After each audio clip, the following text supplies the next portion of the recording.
ایک صاحب سے ہماری ملاقات ہوئی، انہوں نے کہا اچھا مولانا بغداد سے جا کر آ رہے ہیں، آپ کی جماعت تو غوث پاک کہتی ہے۔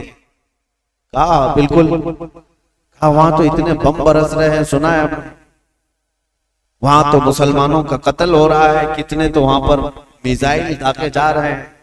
کہا ہاں سنا ہے، ہو بھی رہا ہے، حقیقت ہے، ہم دیکھ کر کے بھی آئے۔ کہا تو پھر غوث کیا کر رہے ہیں آپ کے؟ کیا ان کو بغداد والوں سے محبت نہیں ہے؟ میں نے ان سے سوال کیا، غوث پاک کو بغداد والوں سے جتنی محبت نہیں ہوگی، اس سے کروڑوں درجے اللہ کو مومنوں سے محبت ہے۔ میں پوچھا اللہ کیا کر رہا ہے؟ یہ ولی کا مقام بعد میں ہے، اللہ کیا کر رہا ہے؟ کیا اللہ تعالیٰ کو ان مومنوں سے محبت نہیں ہے؟ نادانوں، اگر یہی سوال کرنا ہو تو پھر بدر میں، احد میں، خندق میں، ہر جگہ سوال یہ کرنا پڑ جائے گا کہ رب تعالیٰ نے مومن جماعت کی نصرت کیوں نہیں کی؟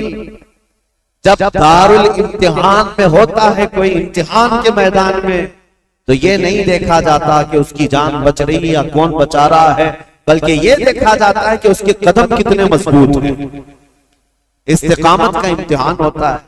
بہرحال سوالات بہت، اعتراضات بہت، اور ہمارا وقت اس میں ختم ہونا چلے جائے۔ ہم تاریخ کی طرف آتے ہیں۔ معاویہ بن ابی سفیان رضی اللہ تعالیٰ عنہما، ان کے انتقال کے بعد یزید تخت خلافت پر بیٹھ گئے، جبکہ بڑے صحابہ کی منظوری نہیں تھی، اتفاق نہیں تھا، اور جو صحابہ موجود تھے اس میں حضرت عبد الرحمن بن ابو بکر، حضرت ابو بکر صدیق کے بیٹے عبد الرحمن، حضرت عمر کے بیٹے عبداللہ، حضرت زبیر کے بیٹے عبداللہ بن زبیر، یہ بڑے صحابہ اس وقت تھے، اور حضرت حسین ابن علی رضی اللہ تعالی، ان چاروں نے انکار کر دیا تھا کہ یزید کی تولیت یا اس کی خلافت کو ہم تسلیم نہیں کرتے۔ اب مسئلہ یہ ہوا کہ یزید بیٹھتے ساتھ ساری جگہوں پر خط لکھنے شروع کر دیے کہ میری بیعت لے لو، اپنے باپ، میرے باپ نے اعلان کیا ہے اپنے انتقال سے پہلے، لہذا میں امیر المومنین۔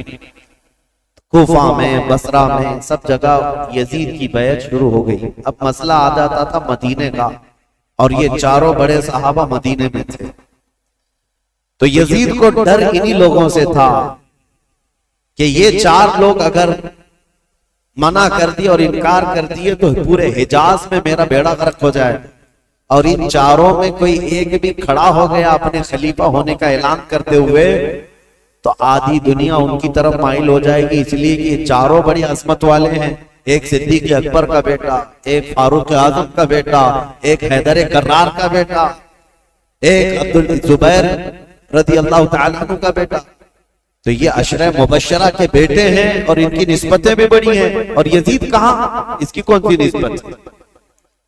یہ تو حضرت امیر معاویہ رضی اللہ تعالیٰ عنہ کے گھر میں ان کی امارت کے زمانے میں پیدا ہوا، یعنی جب وہ گورنر تھے اس زمانے میں پیدا ہوا۔ ان چاروں صحابہ سے عمر میں بھی چھوٹا، اور عمل کا تو دور دور تک کوئی واسطہ ہی، کیونکہ تاریخ میں یہ ساری چیزیں محفوظ ہیں آج بھی۔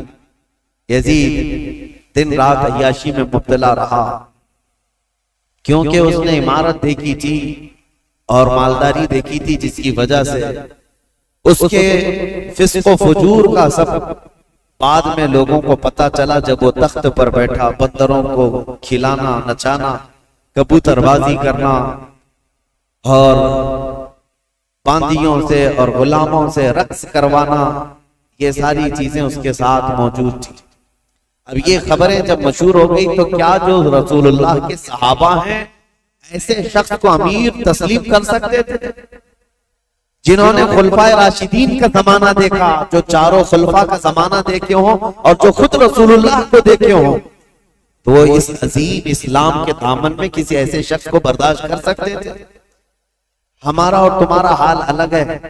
ہم نے ہر طرح کے امیروں کو دیکھا ہے، ہر طرح کے حاکموں کو دیکھا ہے، چوروں کو بھی دیکھا ہے، ڈاکوؤں کو بھی دیکھا ہے۔ ہمارے سامنے کسی نئے لیڈر کو لا کر اس کی تعریف کر دی جائے تو ہو سکتا ہے پھسل جائیں، کیونکہ بروں کو ہی دیکھتے آئے۔ لیکن وہ چار صحابہ جو مدینے میں ہیں، ان کا حال تو ایسا تھا جنہوں نے رسول اللہ کو دیکھا، جنہوں نے صدیق اکبر کا زمانہ دیکھا اور فاروق اعظم کی عدالت دیکھی ہے، عثمان بن عفان کی سخاوت دیکھی اور حیدر کرار کی شجاعت دیکھی ہے. یہ خلفائے راشدین کا سنہرا دور دیکھے ہوئے صحابہ، ان کے سامنے کوئی آ کر کے یہ کہے دن رات عیاشی کرنے والا، باندیوں کو نچوانے والا اب مسلمانوں کا امیر المومنین بن گیا ہے، خلیفہ وقت ہے، کیسے تسلیم ہو سکتا ہے؟ ہوا یہ کہ اس نے بلا کر مشورہ لیا. مدینے میں اس وقت جو گورنر تھے ولید بن عقبہ، ولید بن عقبہ کو اس نے ایک خط لکھا اور کہا یہ جو بڑے لوگ موجود ہیں مدینے میں ان کو بلاؤ. عبد الرحمن بن ابو بکر، عبداللہ بن عمر کر کے ان کو میری بیعت لے لینا، تم وکیل بن جاؤ. ابھی تک حضرت امیر معاویہ کے انتقال کی خبر مدینے نہیں پہنچی تھی، سب جگہ مشہور نہیں ہوئی تھی. تو یزید کا خط آیا ولید بن عقبہ کے ہاتھ. ولید بن عقبہ ایک نرم دل آدمی تھا، لیکن پڑھتے ہی خط کو کانپنے لگ گیا. کہا یہ تو بہت بڑا کام ہے میرے سر پر جو ڈالا گیا ہے، یزید کو تو یہ لوگ تسلیم کر ہی نہیں سکتے، کیا کیا جائے؟ تو وہ ظالم مروان جس کی تاریخ ہے آپ نے سنا، حضرت عثمان ابن عفان کی مہر جس نے چرائی تھی، ان کے قتل کا جو سبب بنا تھا، مروان موجود تھا. اس سے ولید بن عقبہ نے مشورہ کیا کہ کیا کرنا چاہیے. کہا چاروں کو بلاؤ اور ان کے سامنے یہ مسئلہ رکھو، کہو کہ امیر معاویہ کا انتقال ہوا اور وہ اپنے انتقال سے پہلے اعلان کر کے جا چکے ہیں ان کا بیٹا خلیفہ ہے، لہٰذا تمہیں یہ بات ماننی پڑے گی اور بیعت کر لو. اگر وہ یہاں پر نہیں مانتے تو ان کا قتل کر دو. مروان نے سیدھے قتل کا مشورہ دیا. یہ بڑے صحابہ کے متعلق ولید بن عقبہ نے کہا ہرگز میں اپنے ہاتھ کو ان کے خون سے رنگین نہیں کر سکتا. پھر بھی اس نے بلوایا. یہ چاروں صحابہ کو جیسے ہی بلایا گیا، حضرت حسین ابن علی رضی اللہ تعالی، اگرچہ مدینے کو خبر نہیں پہنچی تھی حضرت امیر معاویہ کے انتقال کی، لیکن چاروں کو احساس ہو گیا کہ گورنر اگر ہمیں بلا رہا ہے تو یہ ملک شام کی آئی ہوئی کوئی خبر ہے.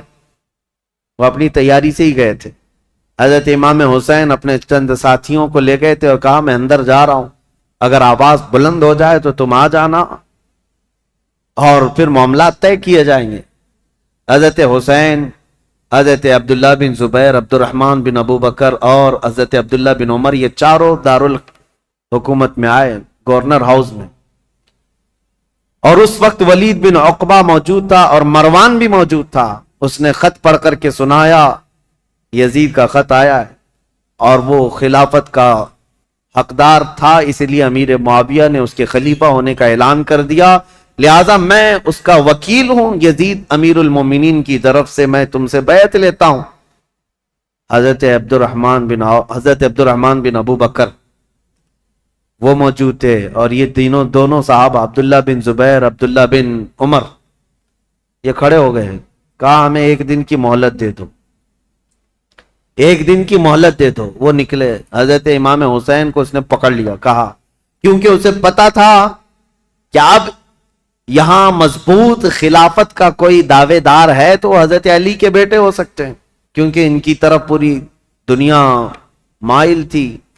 حضرت امام حسین سے پوچھا تو حضرت امام حسین نے کہا سب سے پہلی بات تو یہ ہے کہ ہم جیسوں کو یہ زیب نہیں دیتا کہ یزید جیسا شخص خلافت کے تخت پر بیٹھ جائے.